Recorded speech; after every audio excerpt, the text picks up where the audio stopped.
आप कहते हैं महाराज जी हमारा पति बहुत दुष्ट है, झगड़ा करता है, मारता है, शराब पीता है। माना कि आपका पति शराबी है, दुष्ट है, पर फिर भी आपका पति है। इसलिए पत्थर में यदि भगवान को देख सकती हो तो पति में भी भगवान को देखने का अभ्यास करो। जो पति कर रहा है उसके कर्मों का फल उसे मिलेगा, जो आप कर रही हो वो आपके कर्मों का फल आपको मिलेगा। इसलिए पति के साथ बुरा व्यवहार ना किया जाए, नहीं तो उसका दंड मिलेगा। और पुरुष को भी चाहिए कि पत्नी के साथ बुरा व्यवहार ना हो, नहीं उसका भी दंड हमें मिलता है। अर्थात पति और पत्नी कैसे हों? भगवान राम और सीता, भगवान राम और सीता कैसे रहते थे? एक दूसरे के पूरक हैं। पत्नी हमेशा पति की पूरक रही है और पति हमेशा पत्नी का पूरक रहा है। अकेली स्त्री भी किसी काम की नहीं और अकेला पुरुष भी किसी काम का नहीं। दोनों जब मिलते हैं तो 100 होते हैं, नहीं तो 50-50 हैं। इसलिए आप दोनों शक्ति हैं, अकेले नहीं। भगवान राम और सीता दोनों पति पत्नी थे, कितने आनंद से रहते थे। कृष्ण और रुक्मणी कितने आनंद से रहते थे। कृष्ण और राधा, राधा भी पत्नी है, भगवान की विवाह हुआ है, राधा के साथ कृष्ण कितने आनंद से रहते। आज भी मंदिरों में राधा के साथ ही खड़े हैं। जब भगवान अपनी गृहस्थी बड़े आनंद से चलाते हैं तो भगवान हम लोगों को यही तो संकेत देते हैं, तुम भी गृहस्थ में रहो, पर गृहस्थी तरीके से चलाओ। पति कोई गलती करे तो पत्नी उसे समझाए, उसे कहे बात सही है, पर झगड़ा ऐसा ना हो कि आपके रिश्तों में खटास आ जाए। पत्नी गलती करे तो पति समझाए, इतना झगड़ा ना करो कि रिश्तों में खटास आ जाए। पति कुछ कहे तो पत्नी को चुप रहना चाहिए और पत्नी कुछ कहे तो पति को सह लेना चाहिए। गृहस्थी की गाड़ी समझदारी से चलती है। कई बार पत्नियों को बुरा लग जाता है, पति ने डांट दिया, पत्नियां मुंह फुलाए बैठी हैं। बहुत ज्यादा डांट दिया तो झोला उठा के ससुर मायके। चूहे की दौड़ बिल तक, चूहा भागेगा तो कहां जाएगा? बिल में। स्त्री भागेगी कहां जाएगी? मायके। समाधान नहीं है इससे। पति जब गाली दे, पति जब डांटे तो क्या करना चाहिए? आप उसकी अर्धांगिनी हैं, स्त्री हैं आप दुर्गा हैं, आप क्षमा की मूर्ति हैं, आप मां हैं। आपके अंदर ममता होनी चाहिए, करुणा होनी चाहिए। पति डांट रहा है, गाली दे रहा है, आपकी मां को गाली, आपके पिता को गाली, कोई बात नहीं। आपका स्वभाव, जैसा थोड़ी देर पहले मैंने कहा कि लोहा पत्थर धूप में गर्म हो जाता है पर हीरा धूप में ठंडा रहता है। तात्पर्य यह हुआ, पति की इतनी गालियां खाने पर भी आपका स्वभाव शीतल ही रहे, ठंडा ही रहे। इस स्वभाव से तो गृहस्थी चलेगी। और आप भी गर्म हो गई तो वह रिश्ते टूट जाते हैं। एक पत्नी बोली, गुरुजी हमारा पति बहुत गाली देता है। हमने कहा आपका पति आपसे प्यार करता है कि नहीं? हाँ हाँ महाराज जी प्यार भी करता है। हमने कहा जब प्यार आपसे करता है तो डांटेगा भी आपको। अब प्यार आपसे करे और डांटे पड़ोसन को, ऐसा तो हो नहीं सकता। जब आपसे प्यार करता है तो डांटेगा भी आपको। इसलिए छोटी छोटी बातों को छोटी ही रहने दो, उन्हें बड़ा करने की जरूरत नहीं है। इसमें आप समझदार नहीं कहलाएंगे। पति पत्नी का विवाद सुबह हो तो शाम तक सदा के लिए खत्म हो जाए, ये विवाद तो ठीक है। पर अब विवाद चल रहा है महीनों से, सालों से। ये विवाद हानिकारक है। खासकर मैं स्त्रियों से कहूं, पति पत्नी में झगड़ा हो तो मायके जाने की गलती कभी ना करना।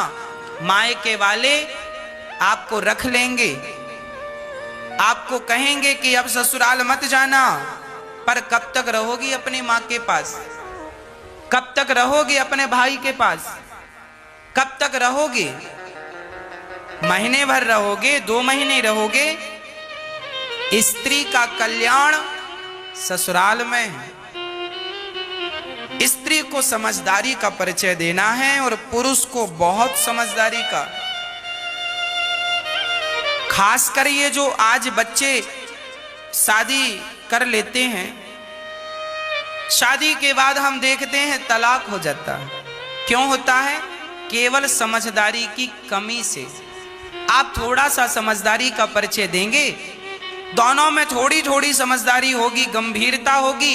एक बार एक संत से एक आदमी ने कहा, महाराज मैं शादी करूं कि ना करूं? आपने की है, आपका अनुभव क्या है? तब बड़े महात्मा ने कहा, बेटा शादी करना अच्छी बात है, पर शादी तब करना चाहिए जब आपके अंदर सहनशीलता आ जाए। यदि सहनशीलता है तो शादी कर लेना, और सहनशीलता नहीं है तो शादी बिल्कुल ना करना। शादी के बाद सहन करना पड़ता है, पत्नी की भी सहन करना पड़ता है, पति की भी सहन करना पड़ता है, परिवार की भी सहना पड़ता है। शादी कर लोगे, पति पत्नी आप हो, कल भाई ताना मारेगा, कमाता कुछ नहीं है, खाता रहता। जेठानी ताना मारेगी, देवरानी ताना मारेगी, कुछ कमाता धमाता नहीं है, खाती रहती है, टुकड़ों पे पलते रहते हो। कोई भी कुछ भी कह सकता है। इन सारी बातों को सहन करना चाहिए, और सहन करते हुए अपनी गृहस्थी बड़े आनंद से चलाना चाहिए। और मैं आपको एक निवेदन और कर दूं, आज मैं देखता हूं भाई भाई, छोटा भाई कमाता है, बड़ा भाई खाता है, या बड़ा भाई कमाता है, छोटा भाई खाता है। जो आदमी कमाता है ना, बड़ा भाई कमाता है, तो बड़े भाई की पत्नी छोटे भाई को ताना तो मारेगी, देवर को, है मेरा देवर पड़ा पड़ा खाता, कुछ कमाता तो है नहीं। इसलिए मैं कहता हूं, आपको किसी के टुकड़ों पे पलने की जरूरत नहीं है। आपकी भौजाई आपको ताना मार रही है, आपका भाई आपको ताना मार रहा है, ठीक मार रहा है। क्यों नहीं कमा कर खा रहे हो? क्यों तुम दूसरों के टुकड़े पे पल रहे हो?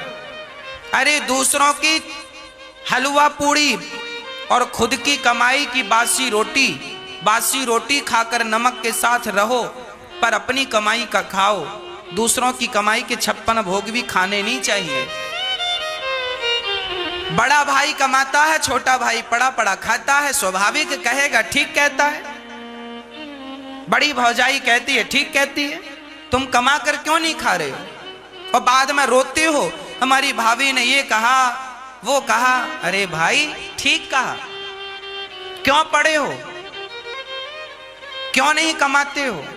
इसलिए शादी करने के पहले भी आप ये निर्णय कर लीजिए कि आपकी पत्नी को आप क्या खिला पाएंगे अपनी कमाई से, क्या उसे कपड़े पहना पाएंगे अपनी कमाई से, क्या अपने बच्चों को अच्छे स्कूल में शिक्षा दे पाएंगे। यदि इतनी व्यवस्था है, आपके अंदर कुछ करने की ताकत है, तो विवाह करो। दूसरों के भरोसे में पत्नियां ना लाया करो कि मेरा भाई कमाता है तो मैंने शादी कर ली, भाई के टुकड़ों पे पलता रहूंगा। पहले अपना सेल्फ हो जाओ, अपने पांव पे खड़े हो जाओ, कुछ कर लो, अपनी पत्नी को खिला सको तो कर लो। इसलिए विवाह करने के पहले बहुत विचार करना चाहिए, और लड़की के पिता को भी विवाह करने के पहले ये विचार करना चाहिए, जिसके साथ आप अपनी लड़की का विवाह कर रहे हैं वो 2 पैसा कमाता है या नहीं। यदि कमाता है, वो करोड़पति नहीं है चलेगा, पर 2 रोटी कमाने की ताकत रखता हो अपनी मेहनत से, तो बेटी का विवाह कर देना। और आपने ये सोचकर कर दिया कि 2 भाई हैं, 3 भाई हैं, 4 भाई हैं, और बाप की संपत्ति तो है ही, और बड़ा भाई तो सरकारी नौकरी पे है और छोटा भी है, और बीच वाले से कर दो तो बड़ा और छोटा कब तक खिलाएगा। इसलिए सेल्फ जिंदगी अच्छी है। ये गृहस्थी के छोटे छोटे से नियम हैं, इन नियमों को फॉलो करते रहोगे, पैसे कमाते रहोगे, परिवार का भरण पोषण करते रहोगे तो आनंद बना रहेगा। और दूसरों के टुकड़े में पलोगे और भ्रष्टाचार गलत करोगे तो भी घर में विवाद होगा। इसलिए जितनी ईमानदारी से आप कमाते होंगे, जितनी ईमानदारी से आप खाते होंगे, आप उतने सुखी होंगे, और जितनी बेईमानी से कमा कर खाते होंगे आप उतने दुखी होंगे। गृहस्थी के कुछ फंडे हैं, उन नियमों को फॉलो कीजिए।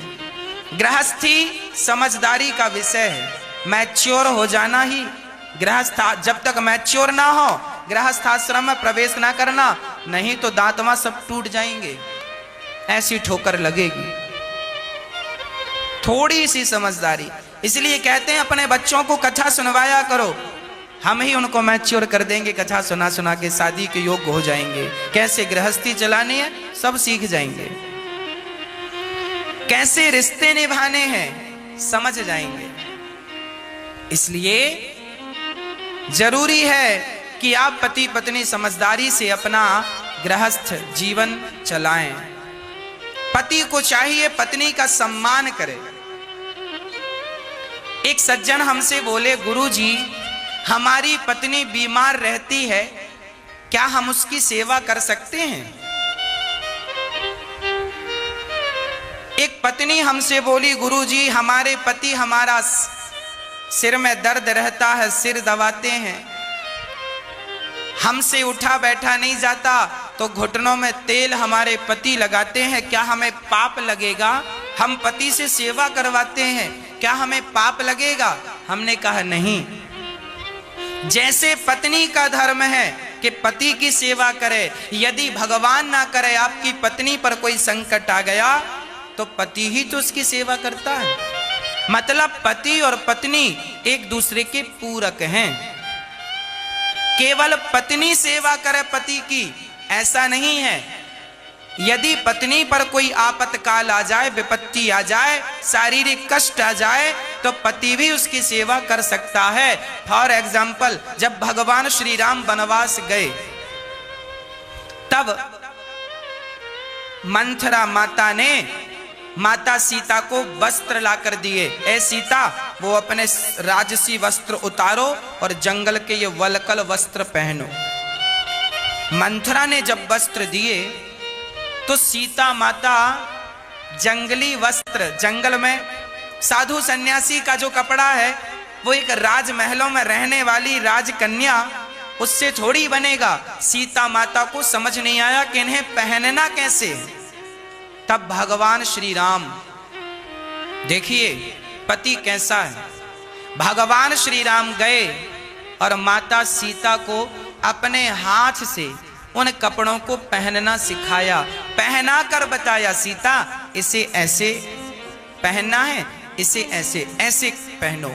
भगवान राम सीता को कपड़े पहनना सिखा रहे हैं। जंगल में जब सीता के पांव में कांटे चुभ जाते हैं ना, तो भगवान राम माता सीता के कांटे निकालते हैं। राम सीता के कांटे चरण पकड़ते हैं, अपनी जंघा पर रखते हैं, सीता के चरण अपनी जांघ में रखकर, और माता सीता के चरणों के कांटे, माता राम के चरणों में कांटा लग जाए, राम के चरणों में कांटा लग जाए तो लक्ष्मण निकाला करते थे, पर माता सीता के चरणों में कांटा लग जाए तो भगवान राम निकाला करते थे। इसका अर्थ क्या है? इसका अर्थ यही है कि पति और पत्नी एक दूसरे के पूरक हैं। इस रिश्ते को शायद लोग नहीं जानते, इस रिश्ते को शायद लोग नहीं समझते, और बिना समझे बिना जाने निभाते रहते। इसलिए लोगों की जिंदगी बोझ बन जाती है, क्योंकि आपको उसका ज्ञान नहीं है। भाई मेरे पास हीरा है और मुझे पता ही नहीं कि ये हीरा है, मैं तो कांच का टुकड़ा समझ रहा हूं। उसी तरह जिन रिश्तों को आप निभा रहे हैं वो रिश्ते आप और हम नहीं बनाते, सबके रिश्ते भगवान बनाया करते हैं, हमें तो सिर्फ निभाना होता। इसलिए बहुत प्यार से रहिएगा पति पत्नी, और खासकर पति पत्नी तुम दोनों किसी के बहकावे में आकर आप दोनों झगड़ा ना कर लेना आपस में, और आप दोनों पति पत्नी बहुत प्रेम से रहकर अपनी जिम्मेदारियों को निभाओ। आपकी सबसे बड़ी जिम्मेदारी है आपकी सास ससुर का, अर्थात बहू सास ससुर की सेवा करे और आपका पति अर्थात अपने माता पिता की सेवा करे। मतलब आप अपने माता पिता की